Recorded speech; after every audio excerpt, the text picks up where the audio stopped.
Hi అండి. విశాఖలో అన్ని బుకింగ్స్ అయిపోయాయి. గత 2 రోజుల నుంచి ఆంధ్రప్రదేశ్ మొత్తం ట్రోల్ అవుతున్న వార్త ఇదే. అన్ని రూమ్సు అన్ని లాడ్జ్‌లు అన్నీ బుక్ అయ్యాయని చెప్పేసి వాళ్ళు చెప్పుకుంటున్నారు.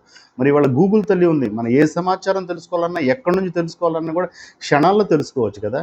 మేము అక్కడున్న రాడిసన్ బ్లూ స్టార్ హోటల్‌కి, నోవాటెల్ హోటల్‌కి ఫోన్ చేసి అడిగాము. మాకు 8, 9, 10 తారీఖుల్లో రూమ్స్ కావాలని.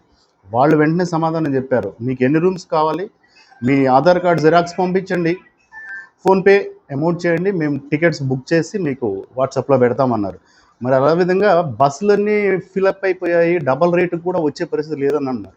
ఇలా రెడ్ బస్‌లో, అభి బస్‌లో కూడా మేము ఫోన్ చేసి మాట్లాడాము. ఆ యాపుల ద్వారా డైరెక్ట్‌గా సెర్చ్ చేశాము. అన్ని బస్సుల్లో హ్యాపీగా 8వ తారీఖు నైట్‌కి హైదరాబాద్ నుంచి గానీ, బెంగుళూరు నుంచి గానీ, విజయవాడ నుంచి గానీ అన్ని బస్సుల్లో ఖాళీలున్నాయి.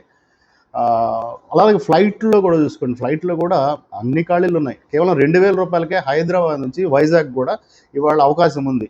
మరి ఎవరైనా పక్క మనిషిని మోసం చేస్తే దానివల్ల వాళ్ళకి ఏదైనా ప్రయోజనం, లాభం కలిగిద్ది. కానీ మనల్ని మనమే మోసం చేసుకుంటే ఏమొస్తుందో అర్థం కావట్లేదు. వైసీపీ వాళ్ళని సూటిగా ప్రశ్నిస్తున్నాం. మనల్ని మనం మోసం చేసుకుంటే ఏమొస్తది?